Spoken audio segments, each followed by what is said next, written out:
Hi all, my name's Doug Gillespie, drummer and backup vocals for a band out of Zhuhai, China called the TheBuhaoBoys. Before I get to the point of this broadcast, I just want to say a couple of things. The band, we've been together now almost a year, and yeah, there's been some ups and downs and some turnarounds, but the original 5 members are still all together, so that's great. As a matter of fact, we have come a long way from practicing primarily and playing in the same bar, live bar, here in Zhuhai. We've now got a number of bars and private functions under our belt. Coming up, we have a booking already for 2009 at a country club in Macau. We have another possibility sort of in the works. I'm not really at liberty to say with a 5-star hotel. So things are looking pretty good. That being said, we're always happy to hear from fans. We've got a couple of, just some really rough recordings that we put up on YouTube, and good, bad, or indifferent, we'd love to hear from you. So feedback is always welcome. It's always nice to hear from you. Now on with what I came here to say. A few months ago, no, not a few months, a few weeks ago, almost a month now. A few of us boys went into this little recording studio in the back of a music store. The store itself, kind of dirty, he didn't really take care of his instruments and all that, but while we were there, we noticed this, you see in the background, this acoustic bass sitting there. I thought it was a used piece because it was under, oh God, 1/2 millimeter of dusty grease. The strings were all rusty, and they had that inherent South China green tone to it from mold. So the instrument, well, none of the instruments that he keeps in there are taken care of very well.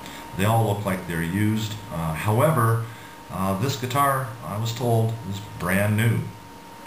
It sure didn't look it though. Basically brought it home, gave it a bath, oiled down the fingerboard, and it came up, well, I'll give you a closer look at it later, but it came up looking, and with that new set of strings, sounding pretty good. We've played it a couple of times already in the practice hall, and even some outdoor barbecues, just sitting around and jamming with some acoustics. And yeah, it comes through pretty nice, even without an amp. So anyway, yeah, it was a cool looking guitar. I had it on my mind to buy it, to negotiate with the guy. He wanted 1,400 renminbi. Now, see, since then I found out that Tanglewood, that's the brand on it, is a UK brand. So that's roughly, what, about 120, 130 pounds sort of thing, which I figured, hey, it's not bad. When I did finally go back, I went back maybe a week and a half, 2 weeks ago, and I told him I was interested, and immediately he reduced the price to 500 renminbi, which, do the math, I think you'll find that somewhere 40, 50 pounds. Sold. And I brought it home, like I said, cleaned it all up, and it's sounding good. However, there's a number of things that, about the guitar.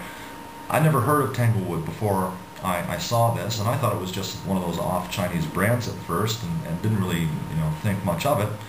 Then going online, I find out Tanglewood is it's a company of some respect, and a lot of people really like the guitars. I know I like the sound of that bass. The features, like the unique looking tuning keys are there. The shape and even the color of the guitar seem to match what I've seen on the internet.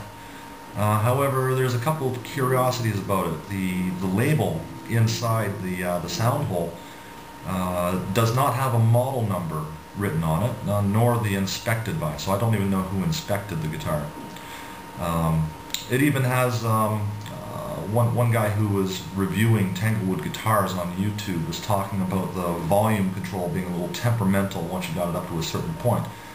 This guitar even has that little characteristic to it. So I guess what I'd like to do is just put out the word to any Tanglewood experts. The label, by the way, says made in Korea. That was another curiosity. I heard that Tanglewood manufactures in China, but this one says handcrafted in Korea on the label. I'm gonna show the label and some closer features of the guitar a little bit later in this broadcast. So like I said, if there's any Tanglewood experts or even someone who works at Tanglewood or has a Tanglewood acoustic bass, maybe a few years old, I'd like you to just have a look at some of the features on this close up. Like the logo, I know this is a little bit different from what's on the current models. I don't know whether that's just a change in the logo that's happened or what. But if someone can tell me, what year the guitar is, maybe anything else about this particular guitar, I'd really appreciate it. And once again, I hope we do hear from fans out there. We're going to try and put some better recordings as we become capable of making better recordings. The band's progressing, so we don't really suck anymore. Sometimes we do. It depends on how many beers. Okay, well, I'm ranting now, so I'm going to just sort of close off here. I am going to just sort of, like I say, show some close-up pictures of the bass. And I'm also going to play a couple. I'm not a bass player, but I'm just going to play a couple little things just to show off the sound. All right, thanks a bunch. Cheers and all the best. And BuhaoBoy fans, unite.